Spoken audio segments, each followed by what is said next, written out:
The lunch rush at La Verona hit like a tidal wave at precisely noon. Elena Russo wiped down table 5 for the third time that hour, her fingers trembling slightly as she balanced 4 plates on her left arm and a water pitcher in her right hand. The restaurant hummed with the kind of energy that came from old money and new deals. Silk ties, diamond earrings, and conversations held in voices just low enough to seem important. Elena had been working at La Verona for 2 years, ever since her accounting degree from NYU had proven worthless in a job market that wanted experience she didn't have. Just that morning, she'd received her 11th rejection email in the past 2 years. The irony wasn't lost on her. She could audit a Fortune 500 company's books, but she couldn't afford her own rent without tips from people who wouldn't remember her face 5 minutes after leaving. The restaurant's clientele spoke of wealth without saying a word. Men in bespoke Armani suits checked their Rolex watches between bites of imported truffles. Women with perfect blowouts and Chanel bags discussed summer homes in the Hamptons. Elena moved between them like a ghost, filling water glasses and clearing plates, invisible until needed. That's when she noticed the girl. She couldn't have been older than 10, sitting alone at table 5 with her hands folded in her lap, like she was trying to disappear into the velvet cushions. Dark curls framed a face that was too serious for a child, and her eyes, deep brown, almost black, stared at the empty place sitting across from her with an intensity that made Elena's chest tighten. "Hey there," Elena said softly, approaching with a gentle smile. "Are you waiting for someone?" The girl nodded but didn't speak. "That's okay. Would you like some water while you wait?" Another nod, still no words. Elena had just finished pouring when she heard the sharp click of expensive shoes on marble floor. Marcus Webb, the floor manager, was cutting through the dining room with the expression of a man who'd found a rat in the kitchen. "Excuse me," Marcus said, his voice carrying across 3 tables. "That table is reserved for paying guests." The girl's shoulders hunched forward, and Elena felt something hot and protective flare in her chest. "She's clearly waiting for her tyrant," Elena said, keeping her voice level. "She's not bothering anyone." Marcus's face flushed red. He was new, transferred in from the corporate office just 3 weeks ago, and he'd been making changes ever since, all of them designed to remind the staff exactly who was in charge. "I don't recall asking for your input, Russo." He turned back to the girl. "You need to leave now." The girl's eyes went wide, and Elena saw her chin start to tremble. "She's a child," Elena said, stepping between them. "Not a trespasser. She's sitting quietly and waiting for someone. There's no reason to." "There's every reason." Marcus leaned closer, his voice dropping to a harsh whisper. "Do you know how much we charge for that table? Do you know the kind of clientele we cater to? We can't have random kids wandering in off the street." She didn't wander in. Look at her clothes. It was true, the girl wore a navy blue dress that probably cost more than Elena's monthly salary, and her shoes were polished to a mirror shine. "I don't care if she's wearing a ball gown," Marcus snapped. "She's unaccompanied, and that's a liability. Now step aside or..." "Or what?" The voice came from behind them, quiet and cold as winter ice. The entire dining room went silent. Not the natural lull of conversation, but the sudden absolute silence that comes when every person in a room realizes something dangerous has just walked in. Elena turned.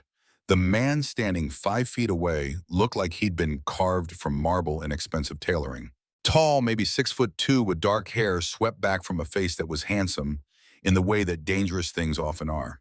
His suit was a Brioni in charcoal gray that fit him like a second skin, and his eyes, the same deep brown as the girl's, swept across the scene with the kind of assessment that missed nothing. Behind him, 2 men in dark suits flanked the entrance like bookends. This was Antonio Ricci, third-generation Mafia boss who controlled half the organized crime in Manhattan, the kind of man whose name was whispered rather than spoken aloud. "Mr. Ricci," Marcus stammered, and Elena watched all the color drain from his face. I wasn't aware." "Clearly." Antonio Ricci walked forward with the easy confidence of a man who'd never been told no in his life. He moved past Elena without looking at her and placed one hand on the girl's shoulder. "She's with me." The girl, Sophia Maud, Elena would learn later, looked up at her father with those same serious eyes. But she didn't smile, didn't relax. If anything, she seemed to pull further into herself. "Of course," Marcus said, his voice pitching higher. "Of course, Mr. Ricci, I apologize for the confusion. If I'd known she was your daughter..." You'd have what? Antonio's voice was still quiet, but now it carried an edge that made some survival instincts scream at Elena to back away. Treated her like a human being. That's not supposed to be conditional. No, sir. Absolutely not, sir. Antonio finally looked at Elena, and she felt the weight of his attention like a physical thing. He studied her face for a long moment, long enough that she became aware of the smudge of marinara sauce on her white blouse and the flyaway hairs escaping from her ponytail. You, he said. Sir, you defended her. It wasn't a question, but Elena nodded anyway. She wasn't doing anything wrong. Something shifted in his expression too quick for her to identify. Then Sophia did something unexpected. She slid out of her chair, walked past her father, and stood next to Elena instead. Her small hand reached out and grabbed the edge of Elena's apron. The entire restaurant seemed to hold its breath. Antonio Ricci looked at his daughter hiding behind a waitress instead of coming to him, and Elena saw something crack in his carefully controlled expression. Not anger, something deeper and more painful than that. Sophia, he said softly, come here. The girl didn't move. It's okay, Elena murmured gently, touching Sophia's shoulder. You should go with your dad. Sophia looked up at her with eyes that held far too much sadness for a 10-year-old, then slowly walked back to her father, but she kept glancing back at Elena. Antonio noticed. He noticed everything. Marcus, Antonio said, still watching his daughter, you're going to apologize to my daughter. Yes, sir, of course. Marcus practically tripped over himself. I'm so sorry, Miss Ricci. I didn't mean to. And to her. Antonio nodded toward Elena. Marcus blinked. Sir, the waitress, apologize to her as well. Elena felt every eye in the restaurant turn to her. That's not necessary, she said quickly. It is. Marcus's jaw tightened, but he turned to Elena. I apologize for my tone. The words were forced and hollow, but Antonio nodded once. He guided Sophia to her chair, and one of his men immediately appeared with menus. As Elena turned to leave, she heard Sophia whisper something to her father. She couldn't make out the words, but she heard his response clearly. I know, sweetheart. I know. She felt his eyes follow her all the way back to the kitchen, and she couldn't shake the feeling that something had just changed, though she had no idea what or how much it would cost her. The call came at 9:47 p.m., just as Elena was counting her tips in the employee break room. Russo, manager's office, now.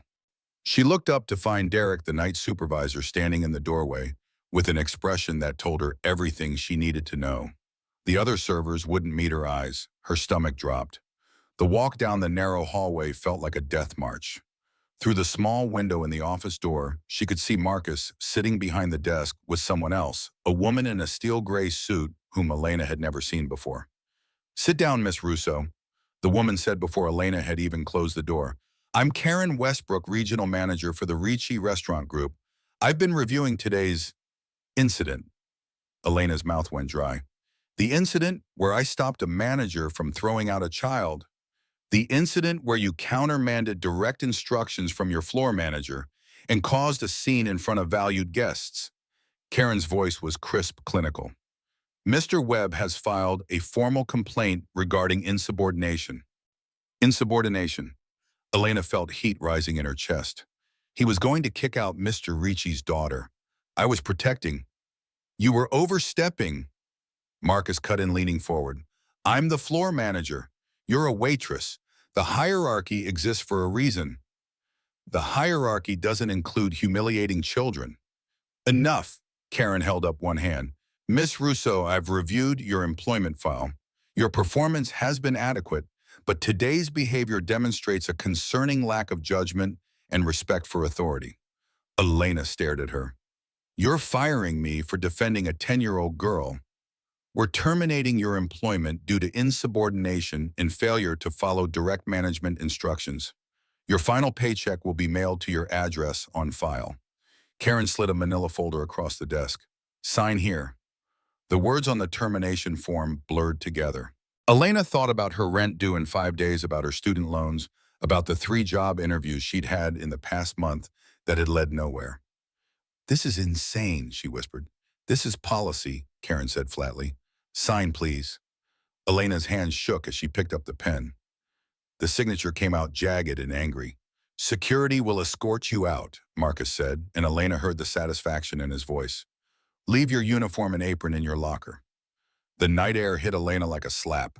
She stood on the sidewalk outside La Verona, holding a cardboard box with 2 years of her life inside it, a spare pair of non-slip shoes, a cracked coffee mug someone had given her last Christmas, a photo of her grandmother.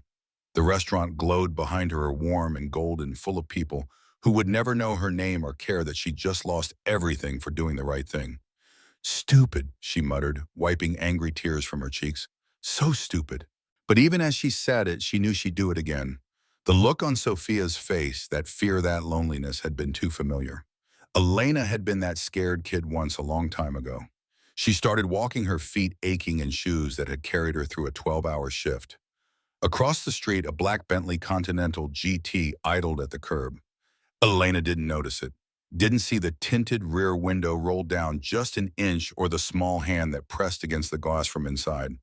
But Antonio Ricci saw everything.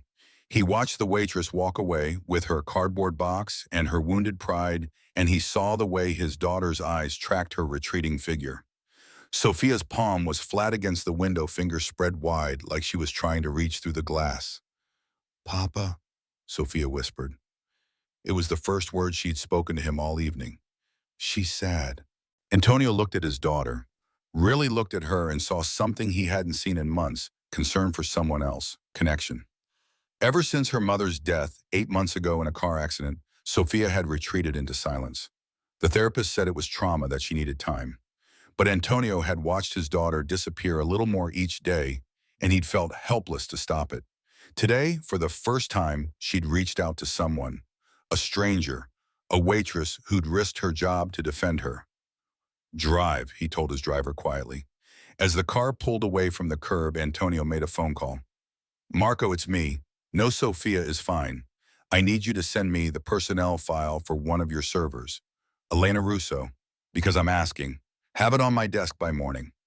He hung up and looked at his daughter. She had turned away from the window, now staring down at her hands folded in her lap, back to the silent, scared girl she'd become. "She stood up for you," Antonio said softly. Sophia nodded, even though it meant trouble for her. Another nod. Antonio thought about the way Elena had stepped between his daughter and Marcus without hesitation. No calculation, no thought for consequences, just immediate instinctive protection of someone smaller and more vulnerable. In his world, people didn't do things without calculating the cost first. Loyalty was purchased, protection was negotiated, and kindness always came with a price tag. But this woman, this waitress with marinara sauce on her shirt and exhaustion in her eyes, had asked for nothing, expected nothing. And his daughter had responded to it. "Papa." Sophia's voice was tiny. "Is she going to be okay?" Antonio looked out the window at the city sliding past all sharp edges and hard angles. "Yes," he said, making a decision. "She's going to be fine."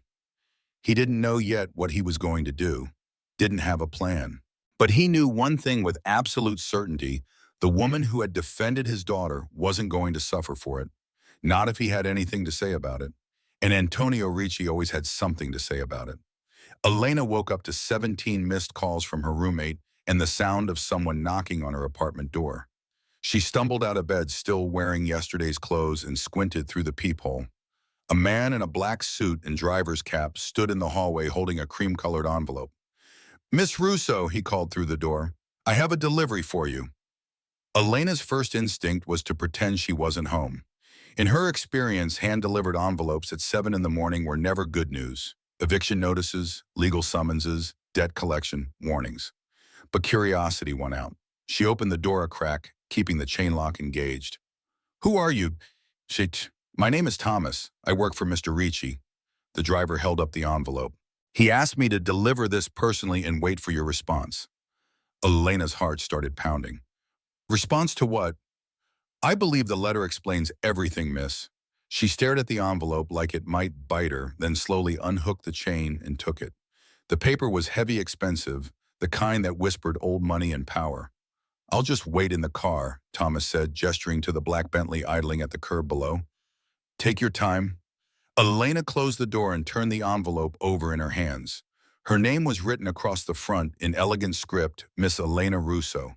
She broke the wax seal, an actual wax seal like something from a period drama, and pulled out a single sheet of paper. Miss Russo, I understand you recently became available for new employment opportunities. I would like to offer you a position as an internal auditor for Ricci Holdings, specifically overseeing the financial operations of our restaurant division. The salary is $85,000 annually plus benefits and performance bonuses. Your accounting degree from NYU and your first-hand experience with restaurant operations make you uniquely qualified for this role. If you're interested, Thomas will drive you to my office this morning for a formal interview. Regards, Antonio Ricci. Elena read it 3 times. $85,000. That was more than double what she'd been making at La Verona. That was student loan payments and rent with money left over. That was security, but it didn't make any sense. She grabbed her phone and called the one person who might have answers, her former coworker. Jenna, oh my God, you're alive. I've been texting you all night. Have you seen the new? What new? Someone leaked security footage from yesterday. You standing up to Marcus Mr. Ricci walking in, it's everywhere. People are calling you a hero. There's even a hashtag. Elena's stomach lurched. What? It gets better. Marcus got fired this morning. Karen too. Corporate released a statement about not reflecting company values or something. Girl, you broke the internet. Elena sank onto her couch trying to process. Jenna, I need you to be honest with me. What do you know about Antonio Ricci? The line went quiet for a moment. Only what everyone knows, Jenna said carefully. He owns half the restaurants in the city. His family's been in business for 3 generations.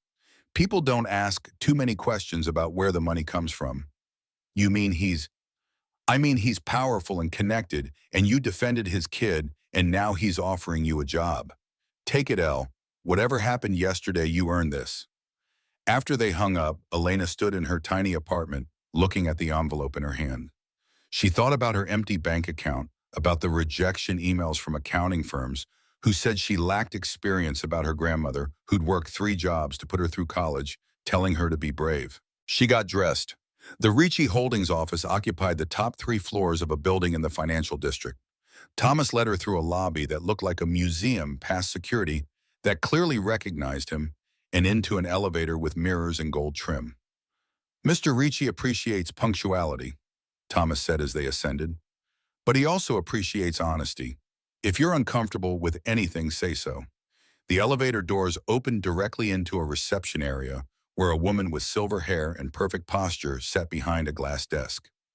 Miss Russo, she said warmly, Mr. Ricci is expecting you. Go right in.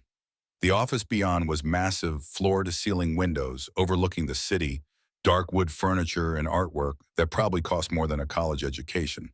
But what caught Elena's attention was the man standing by the window. Antonio Ricci looked different in daylight, less like a movie villain and more like a tired father. He had loosened his tie and there were shadows under his eyes that suggested he hadn't slept. Miss Russo, thank you for coming. I'm not sure I had much choice, Elena said before she could stop herself. To her surprise, he smiled just at a slight curve of his mouth. You always have a choice. That's the point. He gestured to a leather chair across from his desk. Please, Vartik. Elena sat trying not to look as nervous as she felt. I'll be direct, Antonio said, settling into his own chair. I need someone I can trust to look at my restaurant division's finances. Someone who understands the operations from the inside and isn't afraid to tell me the truth even when it's inconvenient. Why me? You don't know anything about me. I know you put my daughter's dignity before your own job security. I know you have a degree in accounting from a good school, but somehow ended up waiting tables. And I know you're smart enough to be suspicious of this offer. He slid a folder across the desk. Inside was a formal contract, everything spelled out in clear language. Salary, benefits, job description. This is legitimate, he said. Tricks, no obligations beyond the work itself. If you accept, you'll report directly to me. You'll have full access to financial records, and I expect complete honesty in your assessments. Elena looked at the contract, then at him. Why does this feel like I'm missing something? Because you're smart. Antonio leaned back in his chair. Here's what you're missing. My daughter spoke to me yesterday for the first time in months. Because of me. That's not something I take lightly. The honesty in his voice caught her off guard. I'm not asking you to be her friend or her nanny, he continued. I'm offering you a job you're qualified for. What you did yesterday proved you have integrity. That's rare in my world. Elena thought about her empty apartment, her maxed out credit cards, her grandmother's voice telling her that sometimes opportunities disguise themselves as risks. She picked up the pen. When do I start? 3 weeks into the job, Elena found the first irregularity.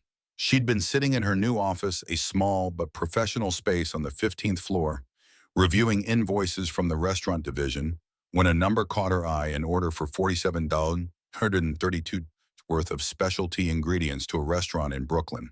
The amount itself wasn't unusual. High-end restaurants spent serious money on imported truffles, aged beef, premium seafood. What was unusual was that she'd seen that exact number before. Elena pulled up her spreadsheet and started cross-referencing. Her coffee went cold as she worked, and the autumn sun tracked across her desk while she followed the thread. There it was again, $47,832 paid to a different vendor. And again 3 weeks later to yet another company. Same amount, different names. She sat back in her chair, chewing her thumbnail, a nervous habit from childhood that her grandmother had never managed to break. It could be coincidence, could be a standard contract amount that multiple vendors used. But Elena had spent 2 years watching money move through La Verona's registers, and she knew what normal looked like. This wasn't normal. She pulled up the vendor information: 3 different companies: Castellano Food Imports, Meridian Premium Supplies, Verde Gourmet Distributors. Different addresses, different tax IDs. On paper, they looked legitimate.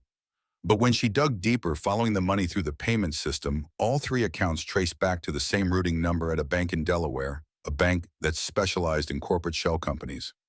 Her heart started beating faster. Don't jump to conclusions, she muttered to herself. Could be a parent company, could be a holding structure. But as she kept digging, the pattern became clearer. Over the past 18 months, roughly $23 million had flowed through these vendors. The amounts varied: sometimes $47, $132, sometimes $63, $450. Once a clean $100 thousand, but they all followed the same route. Money went out to fake vendors. Then it disappeared into the Delaware bank. And from there, Elena couldn't trace it further. The trail went cold. She was still staring at her screen when her phone rang, making her jump. Miss Russo, Mr. Ricci would like to see you in his office. Her mouth went dry. Now. Yes, please. The walk to Antonio's office felt longer than usual. Her mind raced through possibilities. Had he somehow known she was digging into this? Was she about to be fired again for asking too many questions? But when she entered his office, Antonio was standing by his daughter's side. Sophia was perched on the leather couch doing homework with a focused intensity that Elena had come to recognize as her normal state. Miss Russo, Antonio said, and there was something different in his voice, not the careful politeness he usually used, but something more genuine. Sophia wanted to thank you. The girl looked up, and for the first time since they'd met, she smiled, small and shy but real. My teacher said my essay was the best in class, Sophia said quietly. You helped me with the introduction last week, remember? Elena did remember. She'd run into Sophia in the building's cafe struggling with an assignment about courage. They'd talked for 20 minutes about what bravery really meant. That was all you, Elena said gently. I just asked questions. You asked the right questions, Sophia countered, then looked at her father. Can I show her the grade? Of course. As Sophia dug through her backpack, Antonio moved closer to Elena. She's different since you started working here, he said quietly. More herself. I am grateful. I am too, Elena paused. But that's not why you called me up here. You've been working on the restaurant division audit for 3 weeks now. Have you found anything unusual? The question hit her like cold water. Elena looked at him. Really looked. His expression was carefully neutral, but his eyes were sharp, watching her reaction. This was a test. She could lie, could say everything looked fine, and keep her well-paying job and her comfortable office. But Antonio Ricci had hired her specifically because she told the truth when it was dangerous. Yes, she said simply, I found something. His expression didn't change, but Elena saw his shoulders tense slightly. Go on. Not here, Elena said, glancing at Sophia. And not now, but yes, there's a pattern in the invoices that doesn't make sense. Money moving through shell companies. For a long moment, Antonio just looked at her. Then he nodded once. My office tomorrow morning, 7 a.m. Bring everything you found.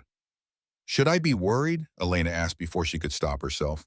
Something that might have been respect flickered across his face. You're being honest with me about my own business. Most people wouldn't have the courage. Most people probably want to keep their jobs. And you don't, Elena thought about it. I want to keep my integrity more. Good, Antonio said, because what I'm about to ask you to help me with requires both. Sophia appeared at her father's elbow, holding up a paper with a bright red A+ at the top. That's wonderful, Elena said, forcing warmth into her voice despite the anxiety churning in her stomach. As she left the office, she heard Sophia whisper to her father, I like her, Papa. She doesn't pretend. I know, sweetheart, Antonio replied. That's exactly why I hired her.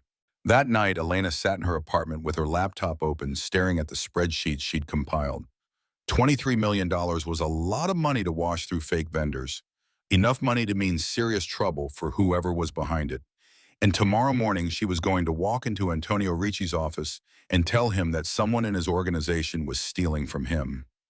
She thought about the rumors she'd heard about his family, about the carefully worded warnings from Jenna, about the kind of men who waited in black cars and never smiled. Then she thought about Sophia's essay on courage and the way Antonio had looked at his daughter with such desperate love. Integrity, she muttered, closing her laptop. Grandmother, I hope you knew what you were talking about. She tried to sleep, but mostly stared at the ceiling, wondering if she had just made the smartest decision of her life. Or the last one.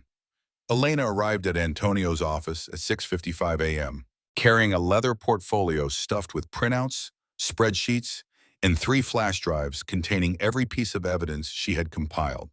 The reception area was empty except for Thomas, who had apparently graduated from driver to morning security detail. He's expecting you, Thomas said, gesturing toward the office doors. Fair warning, he's had 4 espressos already. It's going to be that kind of morning. Inside, Antonio stood at the windows overlooking the city, his back to her.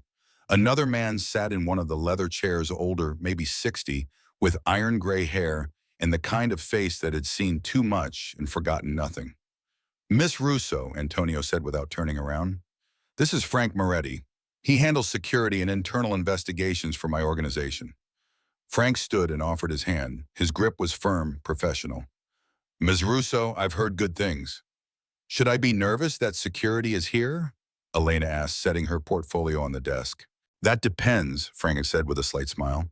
Are you about to tell us something that makes us nervous? Probably, Antonio finally turned around. He looked like he hadn't slept, tie already loosened, despite the early hour sleeves rolled to his elbows. Show us what you found. Elena opened her portfolio and spread the documents across his desk like evidence at a crime scene. Over the past 18 months, approximately $23 million has been paid to 3 vendor companies, Castellano Food Imports, Meridian Premium Supplies, and Verde Gourmet Distributors. She pointed to the highlighted sections.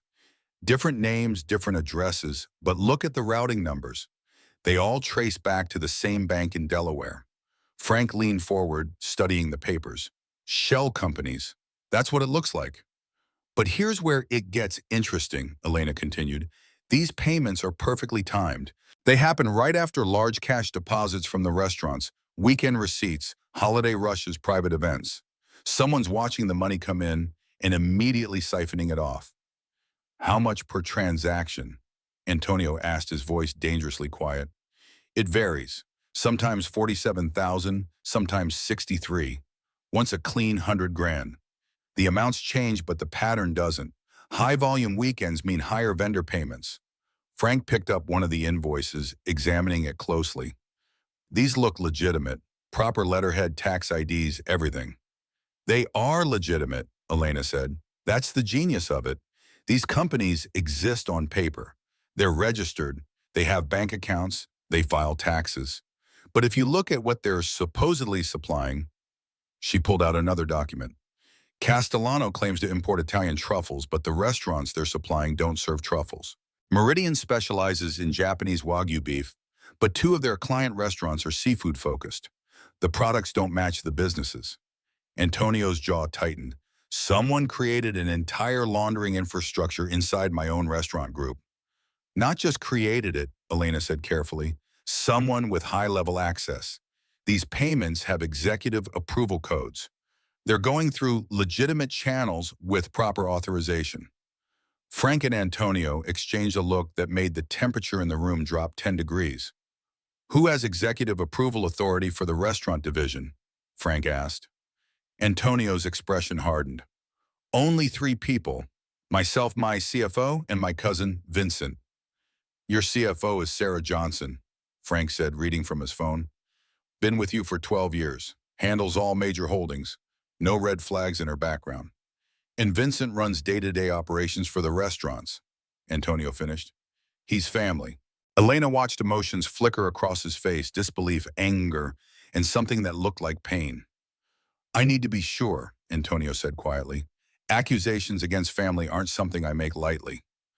Frank was already on his phone. "Give me 2 hours. I'll pull Vincent's personal financials, travel records, everything." While Frank made calls in the corner, Antonio sat down heavily in his chair. For a moment, he didn't look like a powerful businessman or a dangerous man. He looked exhausted. "My uncle brought Vincent into the business when he was 22, Antonio said, almost to himself. "I taught him everything. When my father died, Vincent stood beside me at the funeral and swore loyalty." "I'm sorry," Elena said, and meant it. "Don't be. If you're right, if he's stealing from me, then I need to know." He looked up at her. "What made you bring this to me? You could have ignored it, kept your head down." "That's not who I am." "No," Antonio agreed. "It's not, which is why I believe you." Frank returned 40 minutes later with a tablet and an expression that confirmed everything. "Vincent Ricci bought a house in the Caymans 6 months ago. Paid cash. $3 million. Frank swiped through screens. "He's been making regular trips to Atlantic City, meeting with known associates of the Castellano crime family." Antonio's hands clenched into fists on his desk. "There's more," Frank continued grimly. "2 weeks ago, Vincent had dinner with Vincent Castellano himself. My source says they were discussing business opportunities.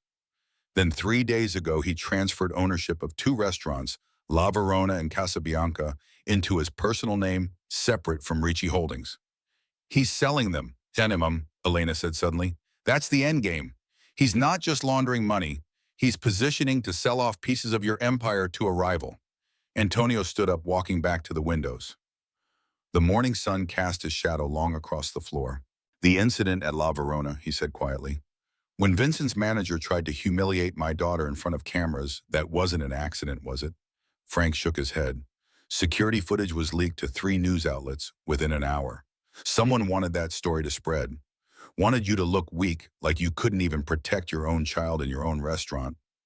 He was setting me up," Antonio said, his voice cold as winter. "Making me look incompetent, so the other families would question my authority, so they'd be more willing to deal with him." Elena felt ice slide down her spine. She'd stumbled into something far bigger and more dangerous than accounting fraud. "What do we do?" she asked. Antonio turned to face them, and Elena saw something shift in his expression. Calculation replacing emotion, strategy replacing pain. "We prove it," he said, "and then we end it." The war room, as Frank called it, was actually a conference room on the 16th floor that Antonio had cleared of everything except a massive table, 3 computers, and a wall-mounted screen that currently displayed Vincent's financial web. Elena had been working with Antonio for 6 days straight, often until midnight, tracing every transaction, building an airtight case. She'd expected him to be demanding, maybe even cruel. Instead, she discovered he was meticulous, patient, and surprisingly willing to admit when he didn't understand something. "Explain this again," Antonio said, leaning over her shoulder to study the screen. It was past 10 p.m., and his tie had disappeared hours ago. "The LLC structure, how does it hide the ownership?" "It's like Russian dolls," Elena explained. "Vincent created Verde Gourmet, but it's owned by another company called Adriatic Holdings, and Adriatic is owned by a third company registered in the Caymans. Each layer makes it harder to trace back to him." "But you traced it." "Because I knew what to look for, and because," she hesitated, because whoever set this up got lazy with the dates. Look." She highlighted several entries. All 3 shell companies were registered on the same day by the same incorporation service. That's sloppy. If you're going to build a fake empire, you space things out. Make it look organic. Antonio studied the screen, then smiled, not the careful, controlled expression he showed the world, but something genuine. You would have been a terrifying criminal. I'll take that as a compliment. It was meant as one. Their eyes met, and for a moment, Elena forgot about spreadsheets and shell companies. Then Antonio's phone buzzed, breaking the spell. It's Sophia's school, he said, checking the screen. I need to take this. He stepped out, and Elena heard his voice in the hallway, transforming instantly into something softer. No, I'm still at work. I know. I'm sorry. Yes, I promise I'll read with you tomorrow night. When he returned, he looked guilty. She's been asking about you, he said. Wants to know if you're eating properly. Apparently she's worried we're working too hard. Elena laughed. She's 10. She should be worried about homework, not us. She's had to grow up faster than she should have. Antonio sat down across from her, and the exhaustion on his face was suddenly visible. Her mother died in a car accident 8 months ago. Drunk driver ran a red light. I'm so sorry. Sophia was in the car. She saw everything. He rubbed his eyes. The therapist says she has survivor's guilt. That's why she stopped talking for a while. She thinks his voice caught. She thinks she should have died instead of her mother. Elena's chest tightened. That's not, I know, but knowing something and feeling it are different things. He looked at her. You're the first person she's opened up to. Not the therapist, not me, not her grandmother. You. I'm not doing anything special. You're not treating her like she's broken. Everyone else does. They use soft voices and careful words like she's made of glass. But you just talk to her about homework and books and normal things. Maybe that's what she needs, Elena said quietly, to feel normal again. They worked in silence for a while, the only sounds the clicking of keyboards and the occasional rustle of paper. Around midnight, Elena yawned so hard her jaw cracked. Go home, Antonio said. We can finish this tomorrow. You fell asleep at your desk yesterday. I had to wake you up. That was a strategic power nap. He actually laughed, a real laugh that changed his entire face. You're terrible at taking care of yourself. Says the man who's had coffee for 3 meals today. Touché. He stood and stretched, and Elena tried not to notice the way his shirt pulled across his shoulders. Come on, I'll have Thomas drive you home. I can take the subway. At midnight. I'm a grown woman, Mr. Ricci. I've been taking the subway at midnight for years. Not anymore, you haven't. His tone left no room for argument. And call me Antonio. We've been working together every night for a week. I think we're past formalities. In the elevator down, Elena felt the exhaustion hit her all at once. She leaned against the wall, and Antonio handed her his suit jacket. You're shivering. You say that a lot when it's not true. She pulled the jacket around her shoulders. It smelled like expensive cologne and coffee. Why are you being so nice to me? Because you're helping me save my business. And because, he paused, considering his words, because Sophia talks about you at dinner. She told me yesterday that you explained compound interest using candy. Apparently it made perfect sense. She was trying to understand her savings account. Most adults can't explain compound interest to a 10-year-old. I made it a game. The elevator doors opened to the lobby. Thomas was waiting by a black town car. Thank you, Elena said, handing back his jacket, for the ride and for trusting me with all this. Thank you for not running away screaming when you realized my cousin was committing fraud. Antonio opened the car door for her. Get some sleep. Tomorrow we start building the presentation for the shareholders meeting. That's in 3 weeks, which means we have 3 weeks to make this airtight. Vincent can't suspect anything. As the car pulled away, Elena looked back to see Antonio still standing under the building's lights, hands in his pockets, watching until she was out of sight. Her phone buzzed with a text from an unknown number. Sophia says you need to eat breakfast tomorrow. She's probably right. Elena smiled and saved the number, then leaned her head against the window and watched the city blur past. She was helping a mafia boss take down his corrupt cousin, bonding with his traumatized daughter, and possibly developing feelings for a man whose world was nothing like hers. Her grandmother would have called this trouble, but somehow it felt like the first time in years that Elena was exactly where she was supposed to be. The envelope arrived on a Tuesday morning, slipped under Antonio's office door before anyone else arrived. Elena didn't know about it yet. She was 3 floors down, cross-referencing Vincent's travel expenses with cash withdrawals from the shell companies, building the timeline that would expose him at the shareholders' meeting in 2 weeks. She just highlighted another suspicious transaction when her phone rang. My office, now. Antonio's voice was coal-flat, nothing like the warmth she'd gotten used to over the past 3 weeks. Her stomach dropped. The walk to his office felt like a nightmare. When she entered, Frank was already there, standing with his arms crossed. Antonio sat behind his desk, and spread across it were documents she'd never seen before, ledgers with her signature, wire transfers, under her authorization, communications between her and someone named V. Castellano. "What is this?" she asked, her voice barely above a whisper. "You tell me," Antonio said, and his tone could have frozen fire. Frank picked up one of the documents. "These ledgers show you've been routing payments to Verde Gourmet under your employee credentials.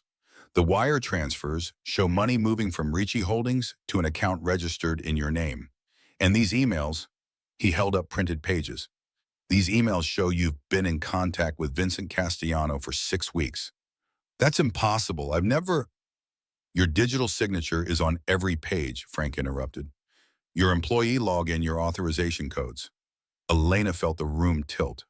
"Someone forged these. This is Vincent. He knows we're investigating him, so he's trying to—" "Vincent brought these to my attention this morning," Antonio said quietly, "along with a very concerned speech about hiring strangers too quickly, about how you approached him 3 months ago asking about job openings in the restaurant division. 3 months ago, I didn't even know who you were. There's a record of the email from your personal account. Then someone hacked my account." Elena's voice rose. "Antonio, you know this isn't real. We've been working together every night for weeks. You've seen what I found." "What you found could have been a setup," Frank said. "Plant fake evidence against Vincent while you're actually the one stealing. Classic misdirection." Elena looked at Antonio, searching his face for any sign that he believed her. But his expression was carved from stone. "My advisors are recommending I make an example," he said softly. "Someone steals from me, especially someone I trusted. There are expectations about how I respond." The words hung in the air like a threat. "You don't believe this," Elena said, her voice shaking. "You can't believe this." "Show me why I shouldn't." It was a lifeline, and she grabbed it. "The signatures," she said quickly. "Let me see the signatures on those ledgers." Frank hesitated, looking at Antonio, who nodded once. He handed her the documents. Elena studied them, her hands trembling. Then she saw it. "Look at the dates," she said, pointing. "This ledger is supposedly from July 15th, but look at the timestamp in the corner. It says the document was created on October 20th, 4 days ago." "Could be when it was scanned," Frank said. "Then check the metadata on the original file. If these are real ledgers from July, the creation date should match. If they were made last week," she looked at Antonio, "then someone created fake evidence and backdated it." Frank pulled out his phone. "I'll have Ite pull the file metadata and the emails." Elena continued, gaining momentum. "You said they show I contacted Vincent Castellano, but I've never heard that name before this investigation. Check my actual email account. My real one, not whatever fake account someone set up. Check my phone records. If I've been communicating with this person, there should be traces everywhere, not just convenient printed copies." "The bank account in your name," Frank pressed. "How do you explain that?" "I don't, because I didn't open it, but I can tell you how to prove it's fake. Bank accounts require in-person identity verification or notarized documents. Subpoena the bank's records. Check if the signature matches mine. Check if there's security footage of me opening the account." She was breathing hard now, adrenaline coursing through her veins. "Everything you're showing me is paper digital copies. Nothing that requires me to physically be somewhere or do something in person. And that's not a coincidence. That's because whoever forged this couldn't fake those things." Antonio leaned back in his chair, studying her. The silence stretched out for an eternity. "Frank," he finally said, "make the calls. Boss. Now." Frank left the room, and Elena and Antonio were alone. "You knew," she said quietly. "You knew these were fake." "I suspected." "Then why?" Understanding dawned. "You were testing me. You wanted to see if I'd panic, if I'd run, or break down, or—" "I needed to know who you are," Antonio interrupted. He stood and walked to the window. "Vincent didn't just create these documents. He told me you've been asking questions about my family about the old business. He said you were planning to go to the FBI. That's insane. Is it you're a civilian? You stumbled into something dangerous. It would be logical for you to want protection to cut a deal. Elena's anger flared. I could have gone to the FBI the first week. I could have taken what I found and walked away clean. But I didn't because you trusted me, and I don't betray people who trust me. Antonio turned to face her. Vincent's getting desperate. These forgeries, they're sloppy, made in a hurry. That means he knows we're close. So what happens now? Now, Antonio picked up the forged documents and walked to the fireplace in the corner of his office. He lit them on fire, watching them curl and blacken. Now you prove everything you just said. You show me the timestamps, the metadata, the bank records. You prove these are forgeries. And if I can't, he met her eyes across the flames. You will because you're brilliant and you're honest and you don't break under pressure. The corners of his mouth lifted slightly. I needed to know that for certain. Now I do. Elena should have been angry, should have walked out and never come back. Instead, she understood. In Antonio's world, trust wasn't given. It was tested, proven, and forged in fire. I'll need access to a T, she said, and a lawyer to subpoena those bank records. You'll have whatever you need. And Antonio, she waited until he looked at her. Don't ever test me like that again. Next time, just ask. Something that might have been respect, or maybe something more flickered in his eyes. Deal. It took 6 hours to dismantle Vincent's forgeries.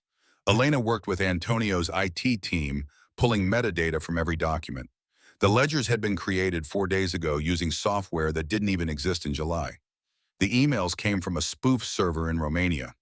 The bank account used a stolen social security number, hers, but applied for before she'd even started working at Ritchie Holdings.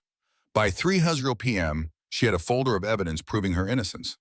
By 4:00 p.m., Frank had confirmed through his contacts that Vincent had been seen meeting with a document forger in Queens 2 weeks ago.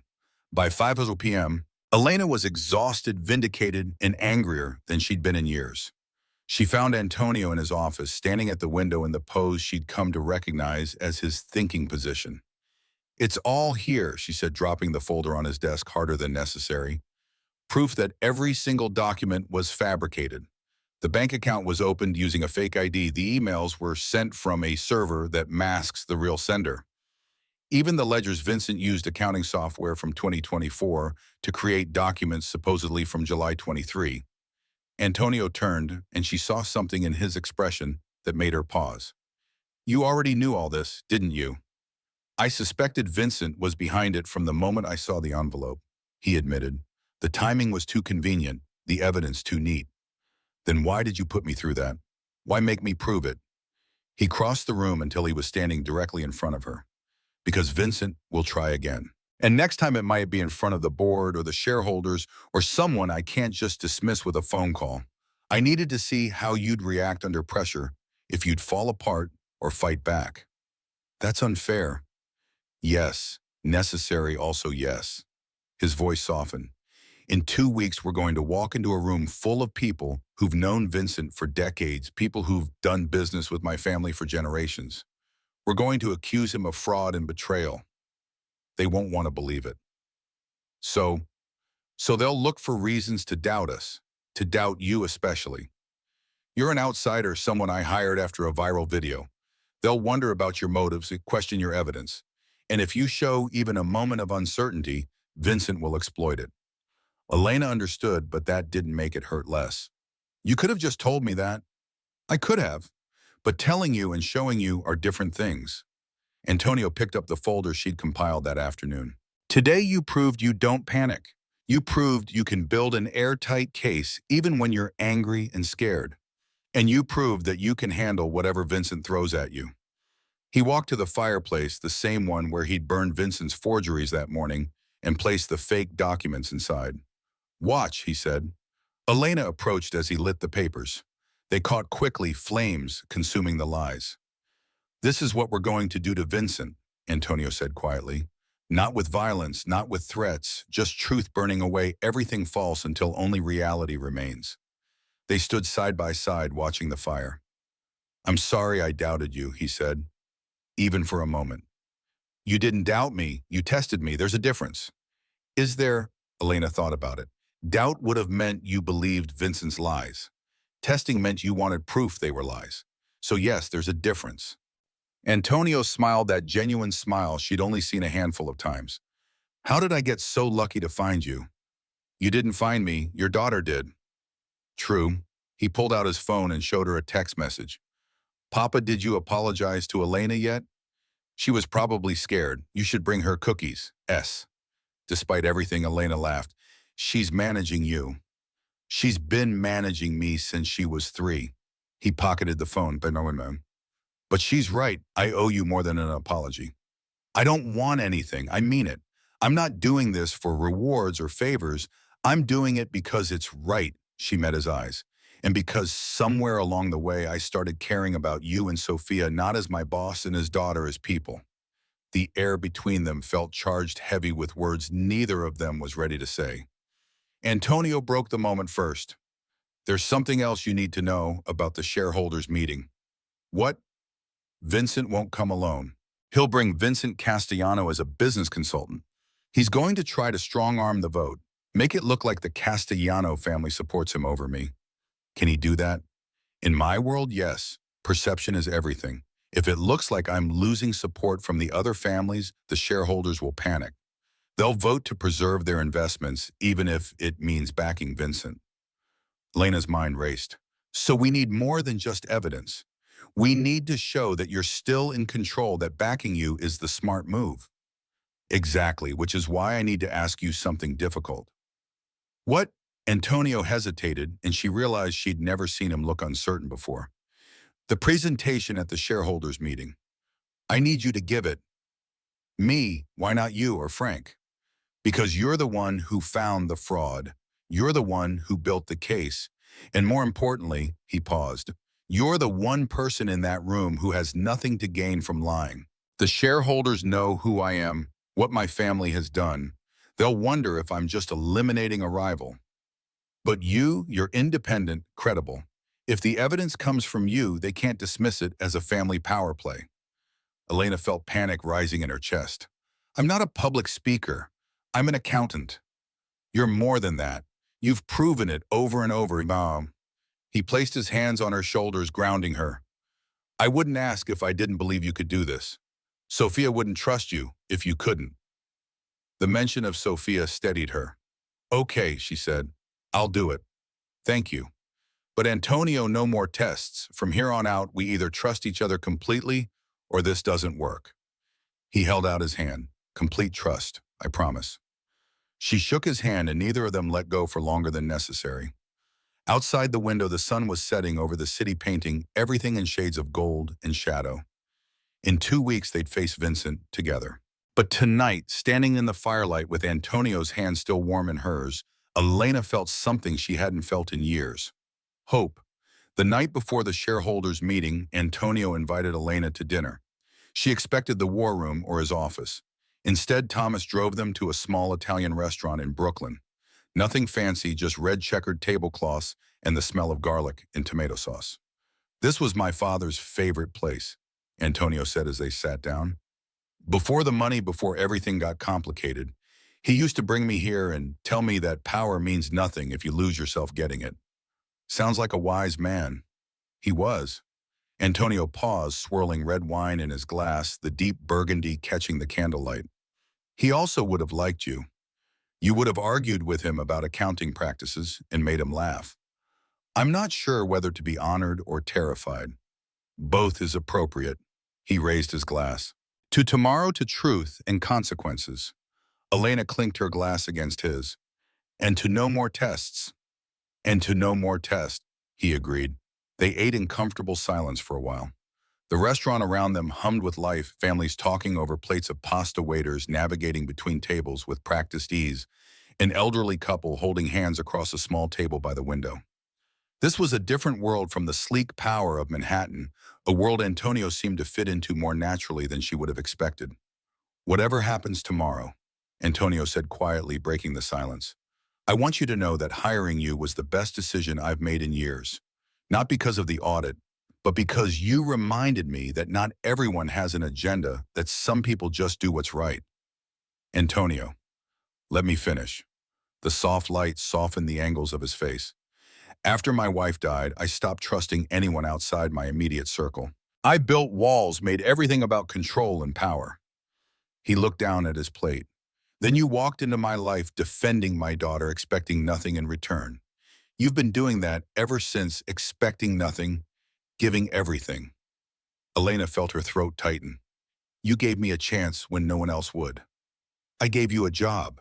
You gave me back my faith in people. He reached across the table and took her hand. Tomorrow we walk into that room together. Just truth. That's not how my family usually handles betrayal. Then maybe it's time for a new way. Maybe it is. They finished dinner and drove back to the city in silence, hands still linked in the back of the car. Outside the window, the Brooklyn Bridge stretched across the water lights, reflecting on the dark surface below. Tomorrow everything would change. But tonight they had this moment of peace before the storm. The boardroom on the 40th floor of Ritchie Holdings was designed to intimidate. Floor-to-ceiling windows overlooked the city. A table of polished black granite stretched the length of the room. 20 leather chairs, each worth more than a first car, surrounded it like thrones. Elena arrived early with Antonio and Frank setting up the presentation equipment. Her hands trembled slightly as she loaded the flash drive. Not the one from the official agenda, but the real one. Breathe, Antonio said quietly, adjusting his tie in the reflection of the window. You've done this 100 times in rehearsal. Those weren't real. Neither is this in a way, it's just theater. Expensive theater with consequences, but still theater. He turned to face her. Remember what I taught you. Watch their faces. The moment you see someone nodding, that's your ally. The moment someone looks away, press harder. Shareholders began filing in at 9 a.m. sharp. Elena recognized some from Frank's briefings. Old men with older money, women with sharp eyes and sharper jewelry, and younger faces trying to look like they belonged. Showtime, Frank murmured, near her ear, a silent reminder that they were prepared. Vincent arrived at 9:10, fashionably late, with Vincent Castellano beside him. Castellano was exactly what Elena expected. Silver hair, expensive suit, smile like a shark. He shook hands with the shareholders who mattered, laughed at jokes that weren't funny, and radiated the kind of casual menace that came from 40 years of getting his way. Vincent spotted Elena, and his expression flickered just for a second with something that might have been concern. Then he smiled, all charm and confidence. Cousin, he said, embracing Antonio, I'm glad we're finally addressing these concerns. Transparency is so important. I agree completely, Antonio said smoothly. Shall we begin? They took their seats, Antonio at the head of the table, Vincent to his right, Elena to his left. Vincent Castellano sat 3 chairs down, perfectly positioned to observe everything. The board chairman, an elderly man named Robert Chen, called the meeting to order. We're here to address allegations of financial irregularities in the restaurant division, he said. Mr. Ricci has requested this special session to review findings from an internal audit. Ms. Russo, you have the floor. Elena stood, and every eye in the room fixed on her. The weight of their stares pressed down on her shoulders, but she remembered Antonio's words and straightened her spine. Thank you, she said, surprised by how steady her voice sounded. Over the past 6 weeks, I've conducted a comprehensive audit of the restaurant division's finances. What I found was a systematic pattern of fraud spanning 18 months and totaling $23 million. She clicked to the first slide, not the bland overview from the fake agenda, but a stark graphic showing money flowing from Ricci Holdings through shell companies. Vincent's smile faltered.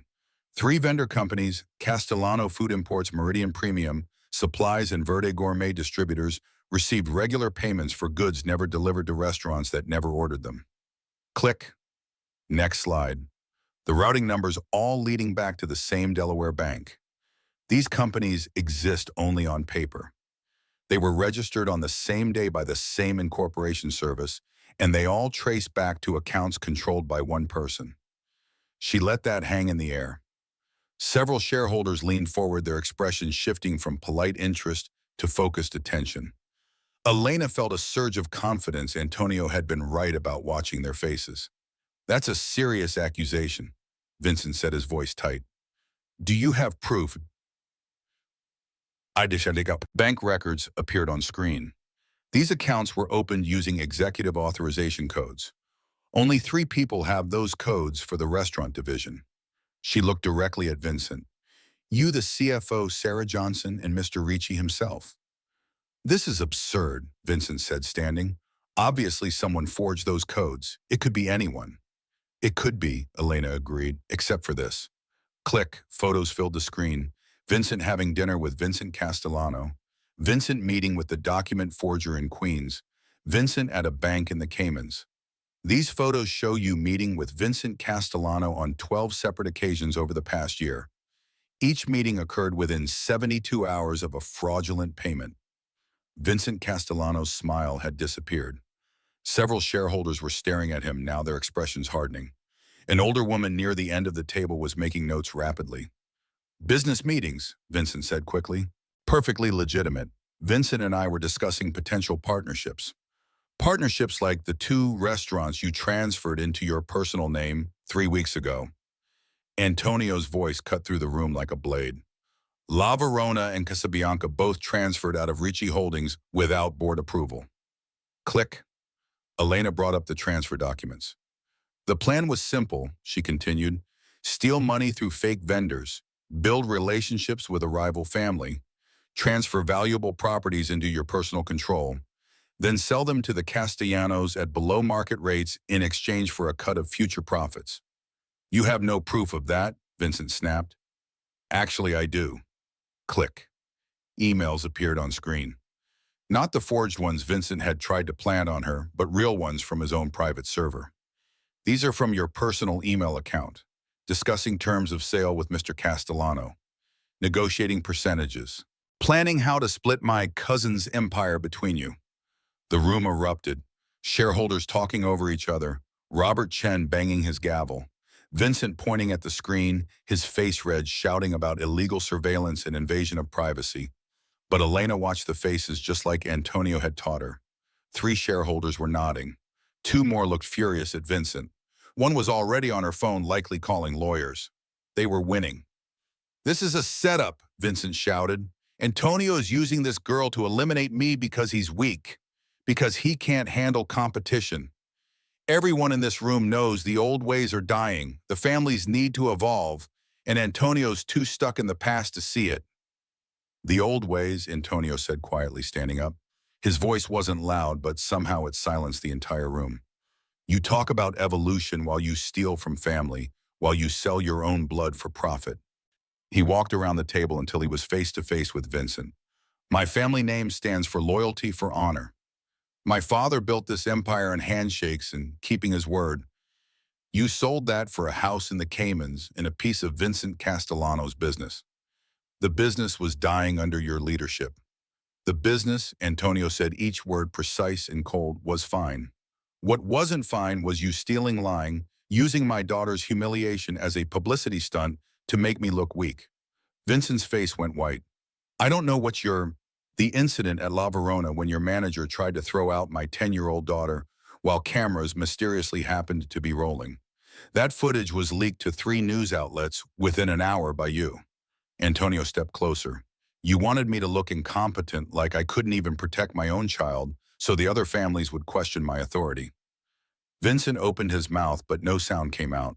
His eyes darted to Castellano, who was staring at his phone deliberately, not making eye contact. Vincent, Antonio said calmly to one of the security men by the door, please escort Mr. Ricci from the building. 2 men in dark suits appeared at Vincent's side. Vincent looked around the room, searching for allies. But the shareholders were already turning away, pulling out phones, distancing themselves. Even Vincent Castellano was standing up, straightening his tie, preparing to leave before he got pulled into the wreckage. This isn't over, Vincent hissed as security took his arms. Yes, Antonio said. It is. They led Vincent out, and the room fell silent. Elena stood at the front, her presentation still glowing on the screen behind her, and realized she was shaking. Not from fear, but from adrenaline, from the strange electricity of witnessing a man's world collapse in minutes. Miss Russo, Robert Chen said, on behalf of the board, I want to thank you for your thorough and damning work. I believe we have everything we need for a vote. The vote was unanimous. Vincent was out. After the meeting, Elena found Antonio in his office staring out at the city. He'd loosened his tie and his shoulders had lost the perfect posture he maintained in public. For a moment, she just watched him, this man of contradictions, ruthless in the boardroom, but gentle with his daughter, powerful beyond measure, but vulnerable in unexpected ways. "We did it," she said softly. He turned, and the smile he gave her was weary but genuine. "You did it. We did it together." He nodded, then reached out and took her hand, a silent acknowledgement of what they'd accomplished. "What happens now?" she asked. "Now," Antonio said, "we build something better." 3 weeks after the shareholders' meeting, Elena stood in the empty shell of La Verona. The restaurant had been closed for renovations, or so the sign on the door claimed. In reality, Antonio had shut it down pending a complete restructuring of his business operations. "It's strange seeing it like this," she said, running her hand along the bar. Dust motes danced in the afternoon sunlight streaming through the windows. "So quiet." Antonio stood near table 5, the same table where everything had begun. The polished surface reflected the light, creating patterns on the ceiling. The symbolism wasn't lost on Elena. This place, this very table had been the beginning of everything. "This place started it all," Antonio said, echoing her thoughts. "Sophia sitting here alone. You defending her. Vincent's plan falling apart." "Do you think he knew," Elena asked, "that his whole scheme would unravel because a waitress wouldn't let a child be humiliated?" "I think Vincent got so focused on the big picture that he forgot about the details. He forgot that small moments of kindness, it can change everything." The past 3 weeks had been a whirlwind. Vincent was facing federal charges for fraud and money laundering. Vincent Castellano had disappeared, his lawyers claiming he was merely an innocent business consultant. The restaurant division had been completely audited, with Elena overseeing every step. But the biggest changes weren't in the business. Antonio had begun systematically dismantling the old criminal connections his family had maintained for decades. Money laundering operations were shut down. Questionable partnerships were dissolved. He'd even hired a team of lawyers to help transition every business venture into legitimate above-board operations. "My father would be proud," he told Elena one night, looking exhausted but lighter somehow, or maybe horrified. It's hard to say. "Why are you really doing this?" she'd asked. "Because I have a daughter who's watching how I live my life, and I want her to be proud of me, not afraid of me." Now standing in the empty restaurant, Elena watched Antonio trace his fingers along the edge of table 5, the same way Sophia had traced her fingers on the car window that night, reaching for something, making a connection. "Sophia asked to come here yesterday," he said. "I told her it wasn't ready yet, but she insisted. She wanted to see the place where her guardian angel worked." "Guardian angel," I just stopped a jerk from yelling at her. "To her, that's exactly what an angel does. Appears when you need them most." He turned to face her.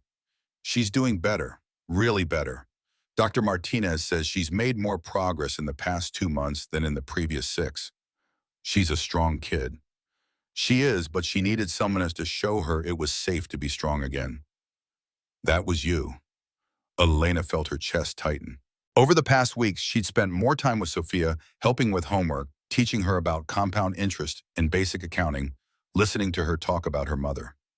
"She told me about the accident," Elena said quietly, "about how she feels guilty for surviving." "What did you say?" "I told her about my grandmother, how she died when I was 17, right before college. How I felt guilty for years because our last conversation was an argument about my major. She wanted me to be a doctor. I wanted to study accounting. I didn't know that. I don't talk about it much, but I told Sophia that guilt is just love with nowhere to go, that her mother wouldn't want her to stop living because of grief. She'd want her to live enough for both of them." Antonio was quiet for a long moment. The sunlight had shifted, casting long shadows across the floor. "She came to me that night and asked if she could visit her mother's grave. She hadn't been able to face it since the funeral.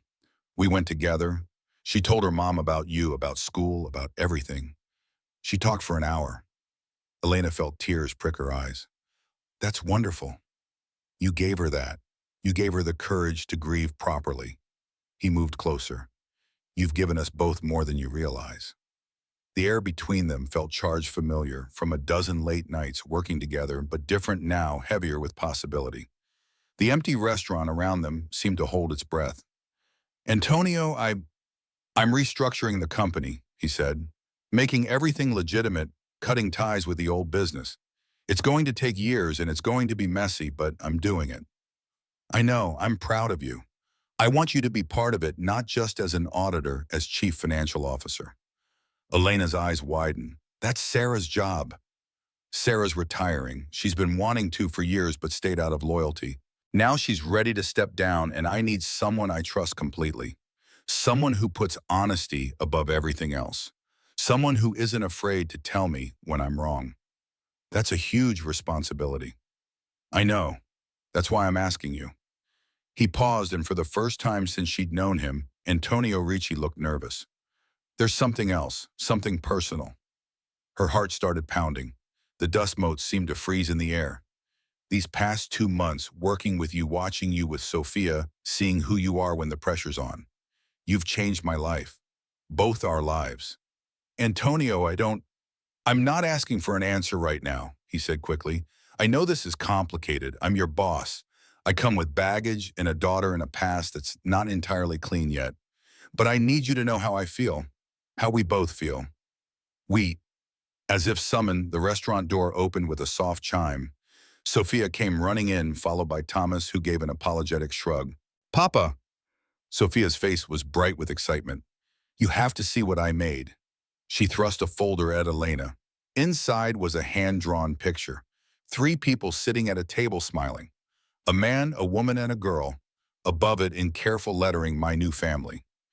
Elena looked at Sophia, then at Antonio, whose eyes had gone suspiciously bright.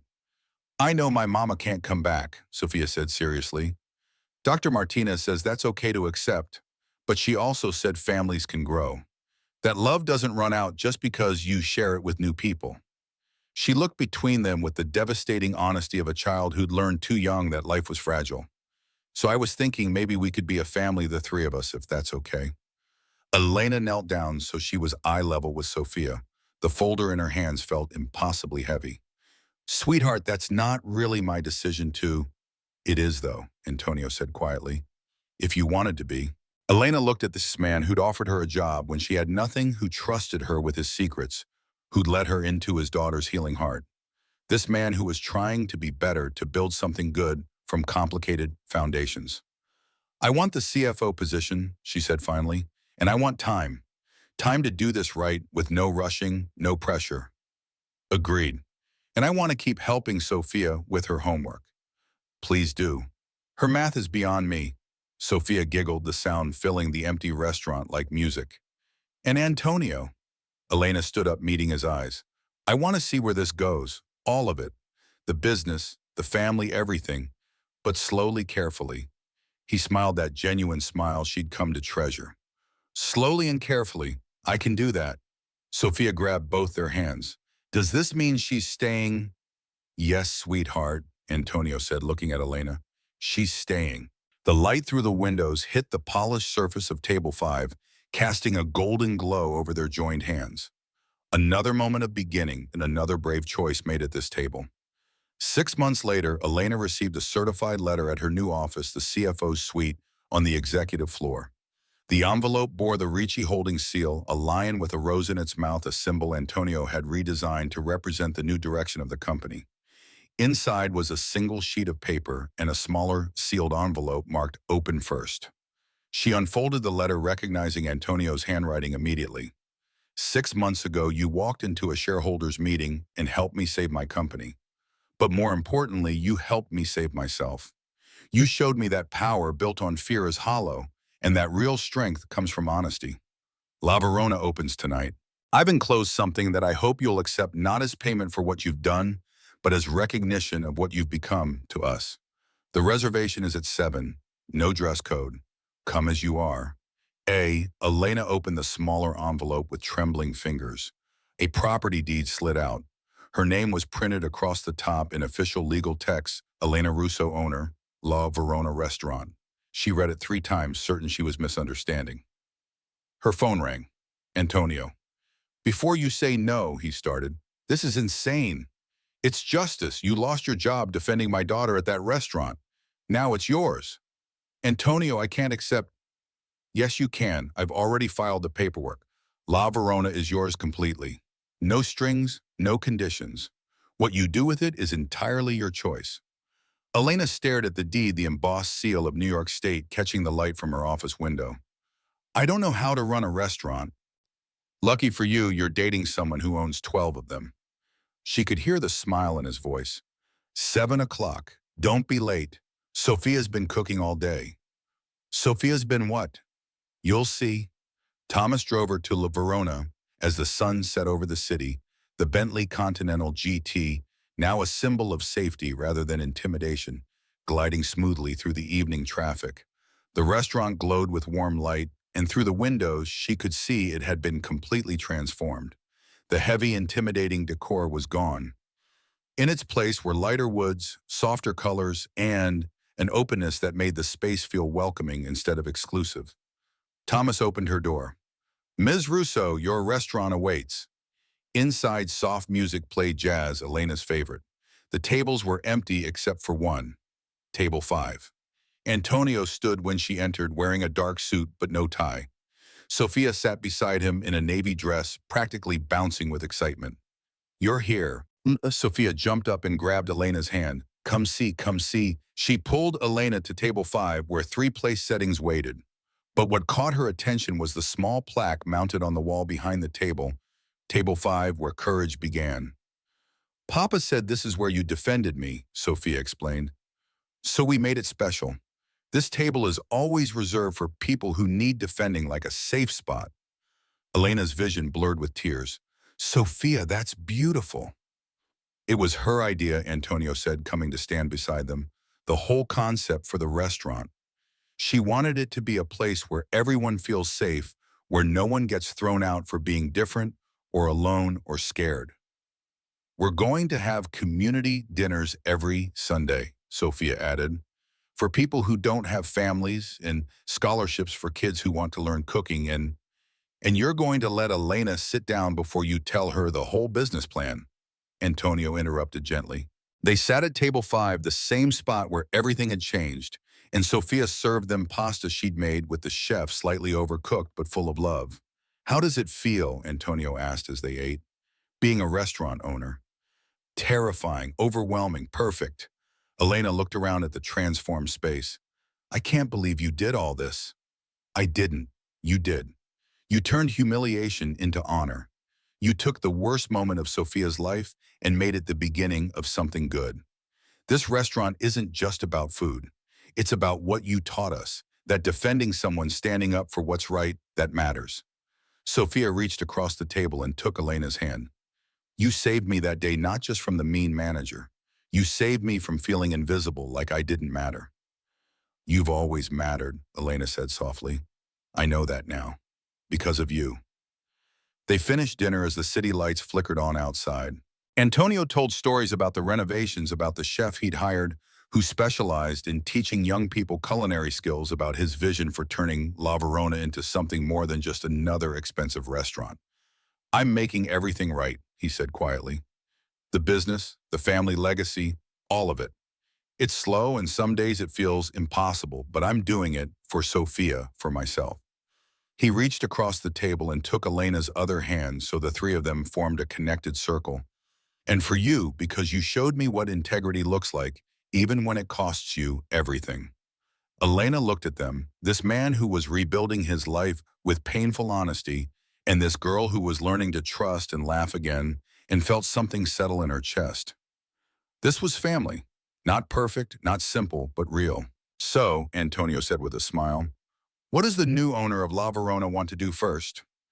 Elena looked around the restaurant at table 5 with its plaque about courage, at the warm lights, an open space designed to welcome instead of intimidate. She thought about her own journey from a struggling waitress with an unused degree to a CFO with a restaurant of her own. She thought about how quickly life could change if you had the courage to stand up for what was right, even when it seemed hopeless. I want to open the doors, she said. I want to fill this place with people who need somewhere safe to belong. Then that's exactly what we'll do. Sophia squeezed both their hands. Together, Elena and Antonio echoed. Outside, the city hummed with life. Inside La Verona, at table 5, where it all began, 3 people sat in the warm light, A family forged not by blood, but by courage, honesty, and the simple act of defending someone who needed it. And for the first time in longer than any of them could remember, they all felt like they'd finally come home. As they sat there connected by their joined hands, Elena realized something profound.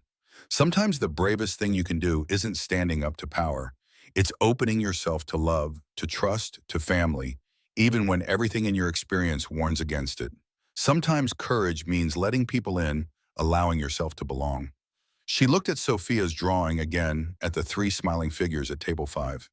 The future stretched before them, uncertain but full of promise. Whatever came next, they would face it together, a family built on choice, rather than obligation on integrity, rather than fear on love that had been tested and proven true. To table 5, Elena said, raising her glass, where courage begins. To table 5, Antonio and Sophia repeated.